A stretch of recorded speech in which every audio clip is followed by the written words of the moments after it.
Eu quero ler um texto e lerei, se Deus quiser, aqui em Gênesis, no capítulo 22. Todos nós conhecemos sobejamente esse texto. É quando Deus põe Abraão à prova e manda que ele leve seu filho Isaque ao monte Moriá e o ofereça ali como sacrifício a Deus. Veja que coisa bárbara, horrorosa, nojenta, indescritível, imoral, indecente, horrenda. Não pode ser aceito por nenhum padrão humano um pedido desse. É coisa de louco a fanáticos. E olha o que se diz. Gênesis 22. Depois dessas coisas, pôs Deus Abraão à prova e lhe disse: Abraão, e este lhe respondeu: Eis-me aqui. Acrescentou Deus: Toma teu filho, teu único filho, Isaque, a quem amas, e vai-te à terra de Moriá, oferece-o ali em holocausto sobre um dos montes que eu te mostrarei. Levantou-se, pois, Abraão de madrugada, e tendo preparado o seu jumento, tomou consigo 2 dos seus servos, e a Isaque seu filho, rachou lenha para o holocausto, e foi para o lugar que Deus lhe havia indicado. Ao terceiro dia, erguendo Abraão os olhos, viu o lugar de longe. Então disse Abraão aos seus servos: Esperai aqui com o jumento, e eu e o rapaz iremos até lá. E havendo adorado a Deus, voltaremos para junto de vós outros. Tomou Abraão a lenha do holocausto e o colocou sobre o seu filho Isaque, que carregava o lenho, subindo na direção de mais algum tempo de caminhada até chegarem ao monte de Moriá, nas imediações e no centro de Jerusalém hoje. Tomou Abraão a lenha do holocausto e a colocou sobre Isaque seu filho, e ele, porém, levava nas mãos o fogo e o cutelo. Isaque carregava a lenha, Abraão o fogo e o cutelo para decepar a cabeça do menino. Assim caminhavam ambos juntos. E que viagem horrenda de silêncio foi essa, de agonias loucas, de adoração raivosa e de raiva adorativa no coração de Abraão. E do coração de Isaque, apenas a suspeição crescente de que ele era a oferenda do pai a Deus. E o coração dele vai caminhando cada vez mais gelado de pânico, tomado de pavor.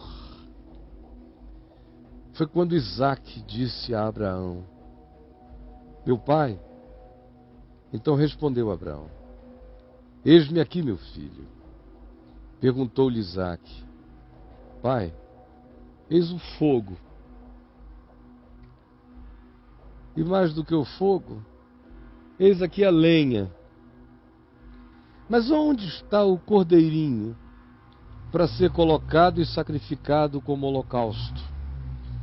Respondeu Abraão: O cordeirinho, meu filho, Deus proverá para si, meu filho, o cordeiro para o holocausto. Deus proverá. E seguiam ambos juntos, e o silêncio angustioso continuava. Chegaram ao lugar que Deus lhe havia designado, e ali edificou Abraão um altar.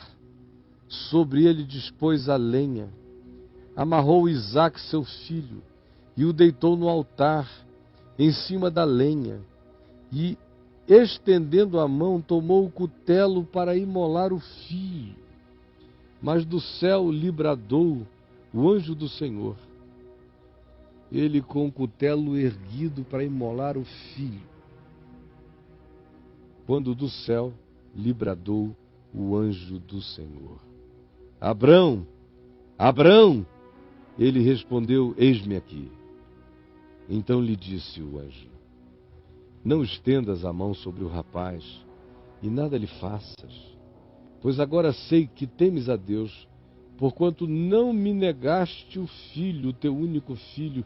E esse anjo do Senhor, anjo com o A maiúsculo, que é o Cristo eterno antes do Jesus histórico, se manifestando aos homens, evoca para si direitos e prerrogativas divinas.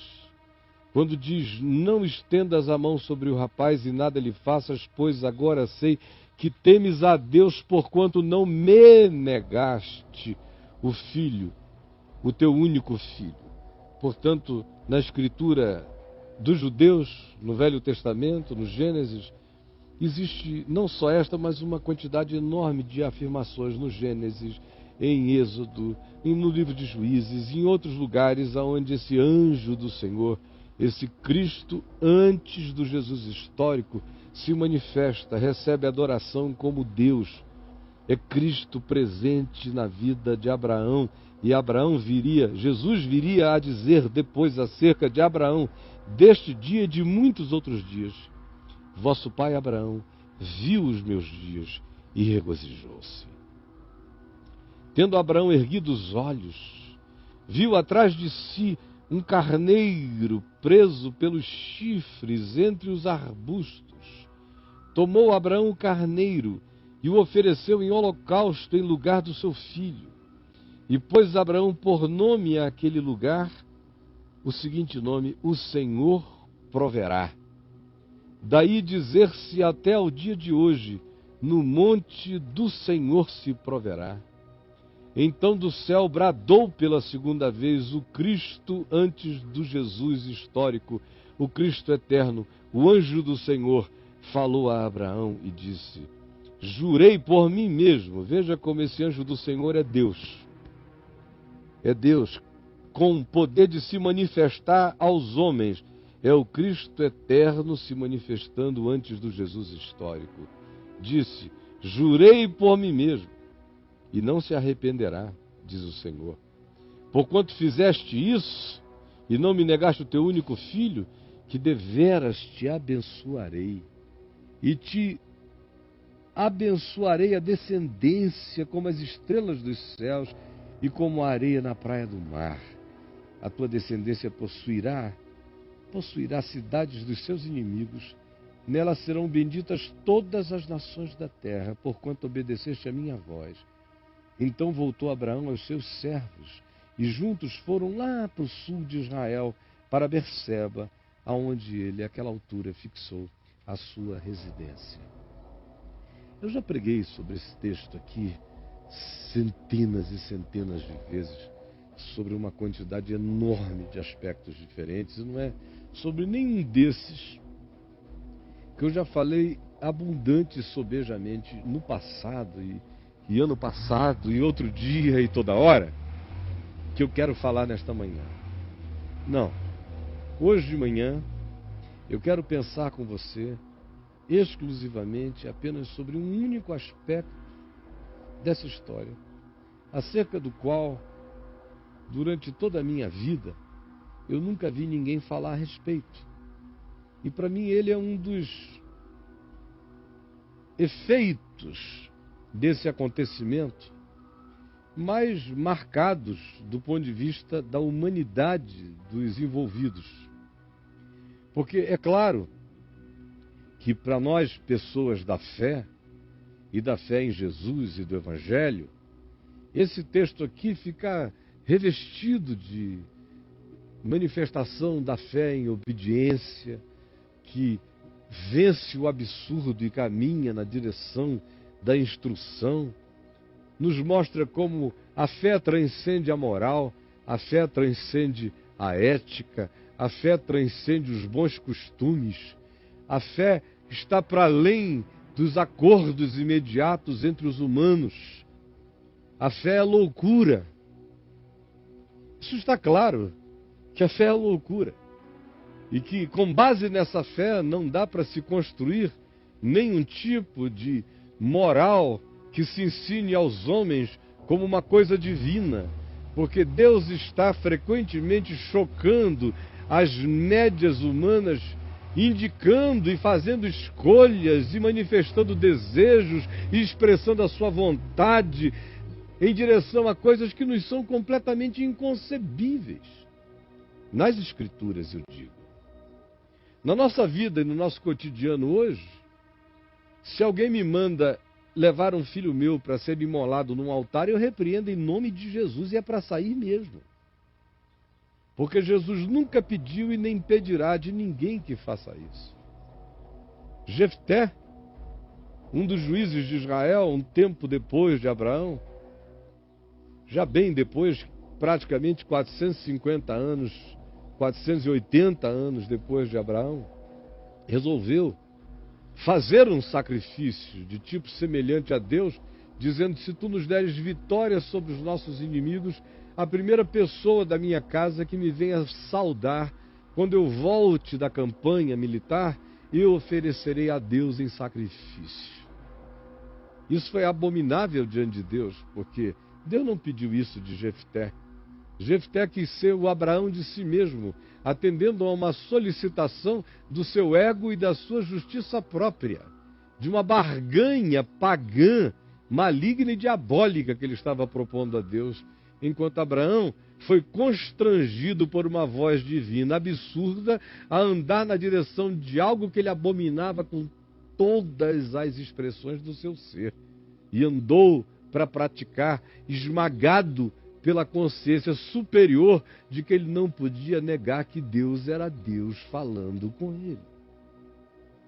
Então, o que acontece aqui em Gênesis 22 não é algo para se repetir em lugar nenhum.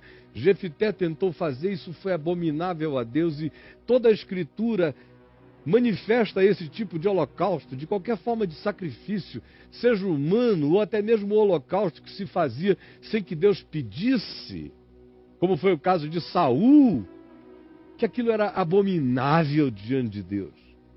O escritor de Hebreus diz que ofertas, sacrifícios e sacerdócios, ninguém toma tais coisas como prerrogativas pessoais. Essas coisas são vocação divina, chamado divino, voz divina. Ninguém se oferece a isso para cumprir mecânicas mágicas, porque é paganismo total. Então, para nós cristãos, a gente lê Gênesis 22 e a mente fica pensando na obediência de Abraão. Em segundo lugar, pensa que essa obediência fez com que ele se tornasse definitivamente herdeiro de promessas divinas. Em terceiro lugar, isso aí se transforma em arquétipo, em tipo de Jesus carregando a lenha, indo para o madeiro, aonde Deus fez a provisão das provisões, oferecendo o cordeiro para o qual ele não fez substituição. Substituídos fomos nós, e ele morreu em nosso lugar. E aí, a partir disso, tem dezenas de outros aplicativos sobre os quais eu passei a vida pregando. Mas não é sobre nenhum deles que eu quero falar hoje. Nem deles. Não é sobre adorar apesar das circunstâncias, porque Abraão diz: fiquem aqui, eu vou lá oferecer o meu sacrifício, e quando eu tiver adorado, eu voltarei para vocês. A palavra que ele usa antes de ir para Moriá é adoração. Não, não é sobre isso. Não é sobre o fato de que Abraão, quem sabe, e só fez isso tudo com certeza, porque de fato ele cria muito mais em Deus do que na promessa de Deus, entre o filho dele, que era herdeiro das promessas, em quem as promessas se cumpririam segundo Deus. Filho esse que ele aguardara a vida inteira e nunca viera, e chegara quando ele tinha 100 anos de idade, e a mulher 90, que estava agora com 12, Abraão provavelmente com 112, 113 anos, sendo chamado a matar o filho. Que loucura fazer isso com qualquer filho, e com um filho pelo qual se espera tanto, e em quem estão depositadas todas as promessas da nossa vida, porque com a morte dele tudo que é nosso sucumbe e acaba, porque nós não temos continuidade sem ele. E Deus diz: eu fiz a promessa, agora mata a promessa. E ele foi matar a promessa, porque creu que Isaac sem Deus era nada, mas que Deus sem Isaac ainda era o Senhor da promessa. E creu, como diz Paulo, que se Deus disse que Isaac era a promessa, e que se Deus jurara e não se arrependeria, assim dissera, que em Isaac estaria a descendência de Deus, e se Deus manda imolar Isaac, Paulo diz é porque ele cria que Deus era poderoso para ressuscitar Isaac de entre os mortos. De modo que o apóstolo Paulo olha para Gênesis 22 e vê a mensagem da ressurreição, da justificação pela fé, vê a afirmação suprema da expressão do coração de um homem que cria que Deus venceria o absurdo com o poder absurdo da ressurreição, trazendo o seu filho de entre os mortos. Mas não é sobre isso que eu quero falar. Eu quero falar sobre a salvação de Isaac. Porque ser filho de Abraão devia ser uma desgraça. Uma desgraça. Carregar promessas desse tipo sobre a vida é esmagador. É esmagador. Você nascer e ouvir que você está sendo aguardado há 100 anos por um velho pai. Que Deus disse que sem você não haveria continuidade para ele na terra. E cresceu ouvindo as promessas repetidas pela mãe, dizendo que era nele que repousariam profecias extraordinárias que se cumpririam na descendência dele, realidades inimagináveis e que atingiriam todo o planeta Terra. E o garotinho está lá no deserto, crescendo e ouvindo aquelas histórias. Ele tem um irmão chamado Ismael, e ele é apresentado a esse irmão e dizem a ele que foi o irmão que Abraão, o pai dele, tentou trazer e trouxe à vida numa relação com Agar, a egípcia, porque, cansado de esperar a promessa, pensou que em Ismael essa promessa se cumpriria. Mas o Senhor disse, não, é num filho que nascerá do ventre da tua mulher, Sara, que virá essa promessa. E ele cresceu com aquele outro irmão, que foi um bebê de proveta dessa promessa, e que se tornou um rapazinho amargurado, e que desde pequeno molestava o menor. Até que chega o ponto em que esse irmão, meio-irmão, é mandado embora com a mãe Agar, a pedido de Sara, mulher de Abraão, de tanto que fazia bullying em Isaac. E Isaac é tratado como esse playboyzinho da graça divina. Mandam Ismael embora e Agar e Sara tem essa vontade, diz não vão crescer juntos, ele está fazendo bullying com o meu garoto. Imagina só como Isaac tinha tudo para ficar um grande de um viado. O maior viado de Israel, Isaac. Os quindins de Abraão, de Sara, de Deus, o xodó do eterno. Se estraga. Deus não pode ter filhos xodós, porque eles viram bodós, lisos. Filho de Deus tem que ser tratado como filho de Deus, com o caráter de Deus, com a disciplina de Deus, com os limites de Deus, para aprender a ser gente e se limitar para dar espaço para o outro ser também. Ser filho de Deus é coisa séria. Não há nenhum playboyzismo na espiritualidade de Jesus, que é o filho e não tem onde reclinar a cabeça. Não tem dengo de Deus com Jesus. Nenhum. Nem dengo. Não tem. Não. Eu estou no mundo e o filho disse, eis-me aqui para fazer toda a tua vontade. E se diz acerca do filho que ele veio aprender a obediência pelas coisas que sofreu. Coisa maravilhosa. Agora, a salvação de Isaac, desse playboyzismo das promessas, que é uma desgraça, aconteceu nesse dia aqui. Abraão estava sendo salvo de muita coisa. Abraão estava sendo salvo de ser Abraão, estava sendo salvo do poder do sêmen dele, que ele achou que era divino. Chega agora e Deus diz, mata o teu sêmen. Porque se tiver que seguir havendo alguma promessa, vai ser de uma ressurreição. E Abraão diz, meu Deus, nem para gerar filho, para carregar a promessa eu sirvo, eu tenho que matar para ele ser ressuscitado? Ou como é isso? O coração de Abraão é arrebentado, porque a essa altura, Abraão está tomado de uma segurança enorme de que a promessa está na mão. A promessa é Isaac. Por isso, cuidemos de Isaac. Coloquemos uma redoma em Isaac para ajudar o cumprimento da promessa. Aí Isaac iria virar um templo, Isaac iria virar um cálice sagrado, Isaac iria virar um santo graal, Isaac iria virar uma relíquia viva. Isaac se tornaria num objeto de culto.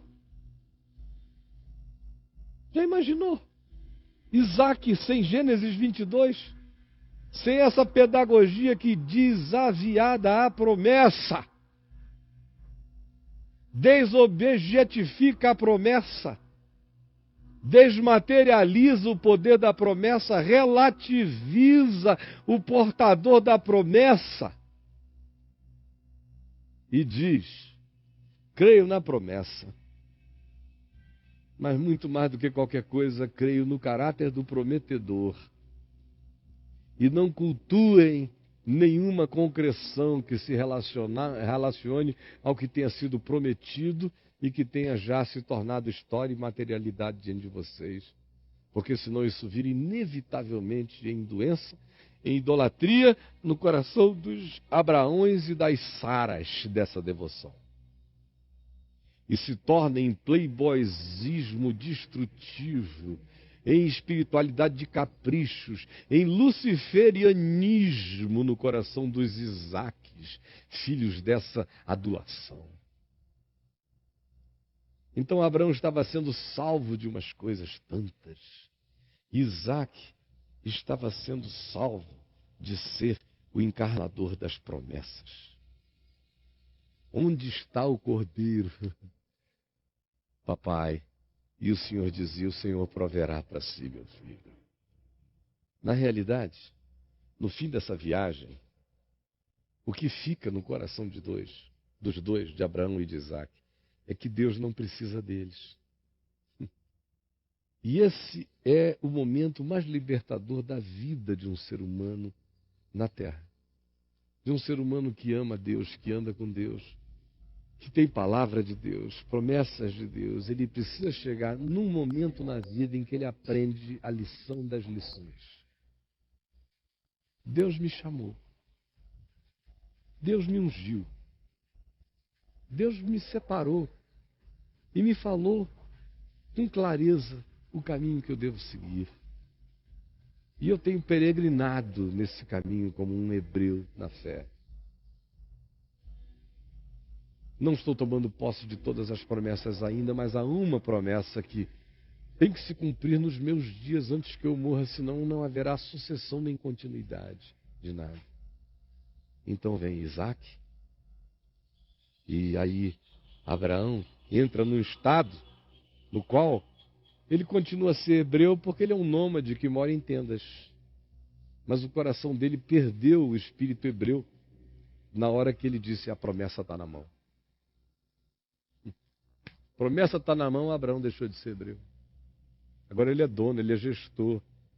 Ele doutrina Isaac. Ele agora é o senhor da promessa. E Isaac é um prometido com grande chance de se tornar um Lúcifer de adulações. Estava começando ali a religião de Abraão e Isaac. E de quem mais viesse, mas Abraão e Isaac, sem Gênesis 22, virariam deuses. Deuses de qualquer sucessão que olhasse para eles, deuses. E Isaac se tornaria um ser humano intragável e provavelmente abominável diante de Deus, pelo surto dos caprichos que cresceriam nessa alma, como inevitavelmente cresce no coração daqueles que acham que são encarnações de promessas divinas e julgam que por serem encarnação de tais promessas, eles podem ser quem eles quiserem, porque Deus tem a obrigação de fazer deles a promessa que acerca deles foi prometida. e se tornam diabos falando de unção e de promessa. Como a gente vê à nossa volta para todo lado. Os Isaques que não foram sacrificados, os Isaques que não morreram, viraram Lúcifers. E os Abraões que não levantaram o cutelo para matar o que lhes era mais precioso, se endiabraram, se tornando cultuadores de si mesmos e do que eles mesmos geram e produzem. Como acontece no espírito da religião o tempo todo. Espírito esse que Jesus denuncia explicitamente em João no capítulo 8, dizendo: o pai de vocês não é Abraão, vocês são filhos do diabo, porque não foi nos passos que vocês andam que andou Abraão.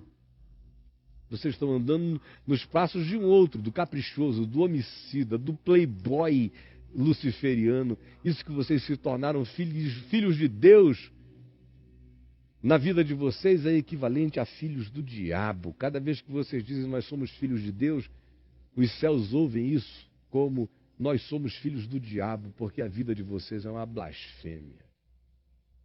Isaac foi salvo disso aqui, os olhinhos dele se panicaram para sempre, sabendo o seguinte: Deus não precisa nem de mim, nem de papai.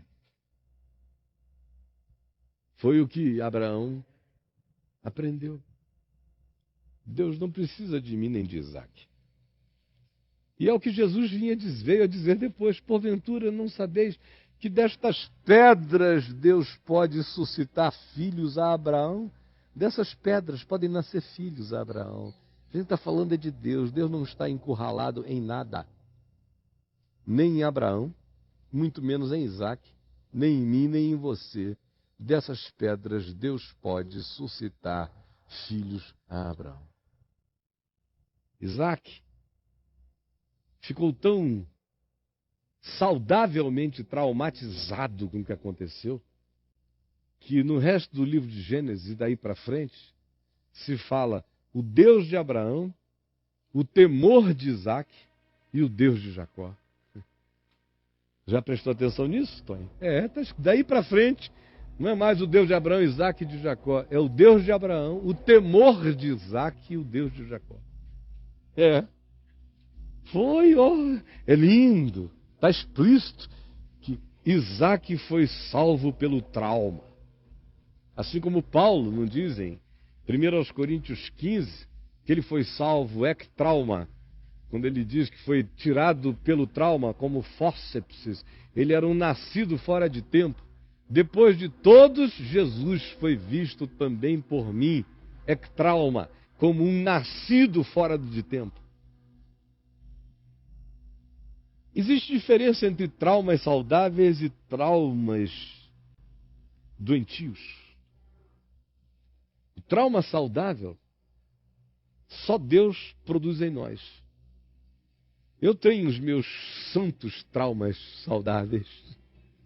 Tem coisas, amigo, que quando passam perto de mim eu me arrepio todo, eu tremo. Eu já experimentei algumas coisas na minha vida que deixaram em mim um temor e um tremor eternos. Eternos. Bateu, eu tremo. Se eu botar o pé naquela transgressão, minha alma treme. Eu aprendi aquele temor. E ai do ser humano que não tem em si traumas saudáveis. Porque são os traumas saudáveis que nos salvam daquelas realidades que de outra feita, sem tais traumas, nos destruiriam por completo. Eu tenho esses traumas. Eu nunca me esquecerei de 3 ou 4 coisas que entraram na minha vida para sempre. Algumas quando eu era jovem, outras na adolescência, outras já pastoreando, outras há não mais do que 10, 11 anos atrás. Traumas de vida. Traumas que ajudam você a nunca mais se esquecer de quem você é. Traumas que ajudam você a nunca mais imaginar que em você existe um xodó inigualável. Traumas que ajudam você a saber que tudo que você tem em relação a Deus é o privilégio de cooperar.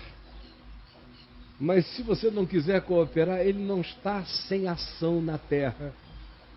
A promessa dele, Ele pode fazer surgir e brotar de pedras como esta. Não existe nada especial no gene de Abraão, nem no gene de Isaac. Deus pode suscitar filhos dessas pedras a Abraão. Estrutura de pedra é gene perfeito para cumprir a promessa de Deus. Mais fácil até do que a descendência de Abraão, que é de dura cerviz, mais dura do que qualquer rocha. Essa pedra se transforma em vontade de Deus e segue-a com mais facilidade do que os judeus. Muito mais do que eu e do que você. Traumas saudáveis. Você tem algum trauma saudável na sua vida? Que fez você cair na real? Que tirou você da fantasia? Tem? Ou ainda não provou o trauma saudável?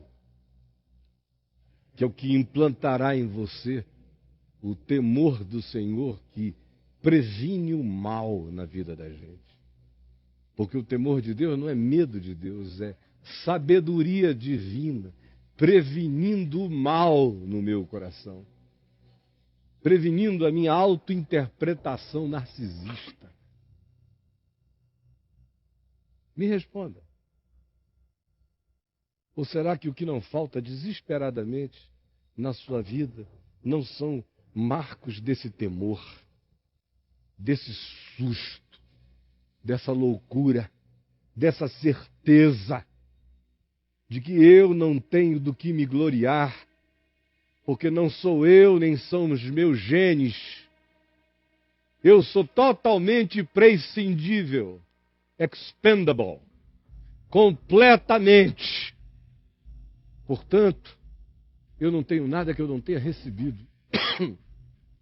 E qualquer coisa na minha vida não passa de graça de Deus. Eu preciso da força desse trauma, dessa consciência, dessa marca, que me deixe nesse estado de suspensão e de relatividade total. Porque é só quando deitado nesse altar eu constato a minha total relatividade que eu fico preparado para dele ser tirado e voltar para casa sem a ufania dos filhos da promessa que acabam se sentindo os donos da promessa. E aqui foi Isaac salvo de ser um encarnador de uma promessa, se tornando um presunçoso desprezível, um Lúcifer filho de Abraão, como muitos outros filhos de Abraão se tornaram. Abraão não tem um gene que passe santidade para ninguém, porque nem tal santidade nele existia. Aquele que vive, viva diante de Deus. Aquele que está em pé hoje, cuide para que não caia agora. Aquele que recebeu promessas, ande com temor e tremor.